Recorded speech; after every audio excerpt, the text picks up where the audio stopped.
Have you ever felt like the English you learn in a textbook sounds, well, totally different from what you hear in real life? You're definitely not alone. In this explainer, we're going to close that gap. We're moving from those formal rules to real, flowing conversation, so you can start speaking with a lot more confidence. So let's jump right in. It's a really common hurdle for so many learners. I mean, you can have perfect grammar, a huge vocabulary, but sounding natural, that's a whole other skill, isn't it? It's all about the rhythm, the flow, and using the kind of everyday language that really connects people. And that is exactly what we're going to focus on today. All right, here's our plan. First, we'll set the scene for what natural English really sounds like. Then we're going to dive into a realistic coffee shop chat. After that, we'll unlock all the key phrases that made it work so well. And to finish, we'll get to your practice session, where you can really make these phrases your own. Okay, so what's the big secret here? Well, the key to sounding natural isn't just about memorizing more words. It's about understanding the culture and the context behind them. See, native speakers use tons of idioms and casual phrases that you're just not going to find at a grammar book.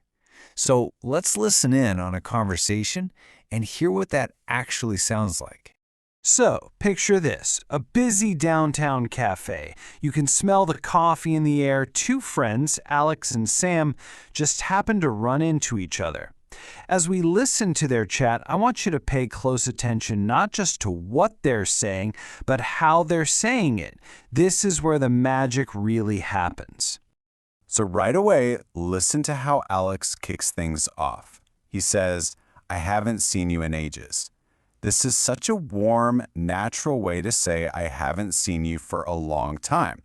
It just adds a bit of emotion, a bit of friendliness, and it's the perfect phrase to use when you run into someone. Okay, now Sam's response is really interesting. She says she's playing catch-up. This is a fantastic professional idiom. It immediately paints a picture, right?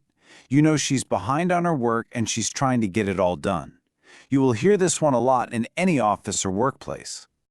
And Alex fires right back with another great idiom. He's learning the ropes at his new job. This just means he's learning all the basics. You know, the essential things you need to know. It's a very common and really efficient way to describe that new job feeling. It's a good one to remember for sure. Sam's reply here is simple, but it's perfect. It's encouraging, it's positive, and it keeps the conversation moving forward by asking a nice, direct question. This is what natural dialogue is all about. Okay, Alex says he's getting the hang of it. What a great phrase! It shows he's making progress and feeling more confident without having to say something formal like, "I am becoming more competent." And then notice how smoothly he changes the subject. That little pivot keeps the chat light and social.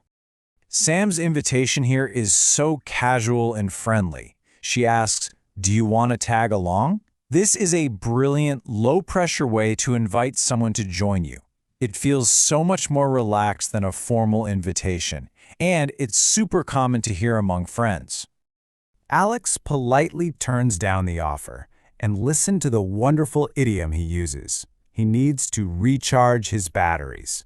It's a perfect visual metaphor that instantly tells you he needs to rest and get his energy back. It's such a creative way to say you're tired without sounding negative. And Sam's response is so understanding. Fair enough. This is an excellent little phrase to show that you accept someone's decision with respect, even if it wasn't what you were hoping for. It keeps the whole interaction positive. And they end with a clear, positive agreement. Alex says, "Sounds like a plan." This is an incredibly common and informal way to confirm you're both thinking the same thing. It's a fantastic way to wrap up a conversation with a definite next step. That conversation was just packed with useful language, wasn't it? It felt real because of all those little phrases woven throughout. So now, let's take a closer look at these idioms and expressions.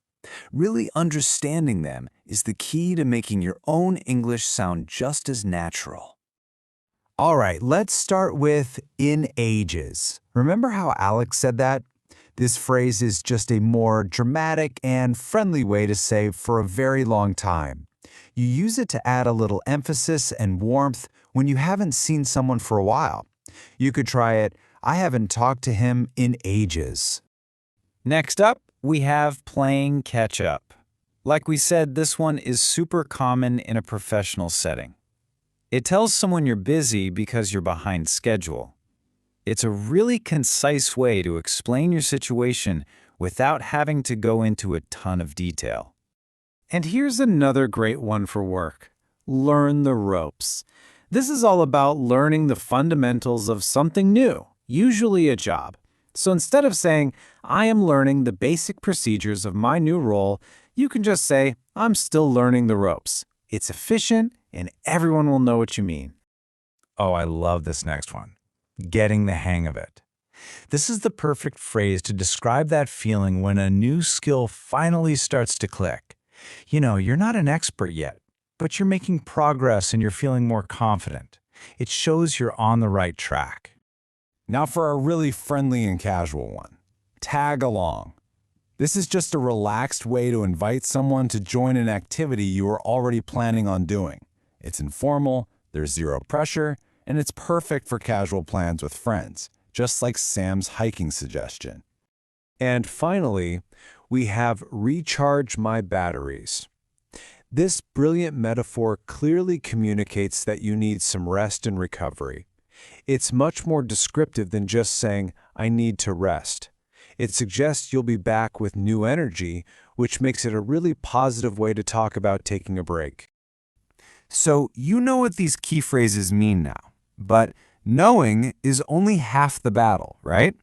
How do you actually start using them so they feel natural for you? That's what we're going to cover next. Let's look at some simple but really effective ways to practice. Here are 3 really powerful steps. First, just read the whole dialogue out loud.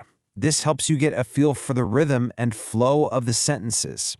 Second, try something called shadowing. You can play this part of the explainer back, listen to a line, pause it, and then repeat it, trying to copy the tone and emotion. And third, if you can, find a practice partner and role-play the conversation. That's where you really bring the language to life. And that brings us to the most important part, actually doing it. Remember, the goal isn't to be perfect, it's to connect with people. Using these phrases, even if you stumble a little at first, is exactly how you build real fluency. So, who are you going to be first? Alex, navigating a new job, or Sam, planning a weekend adventure? Go ahead, give it a shot.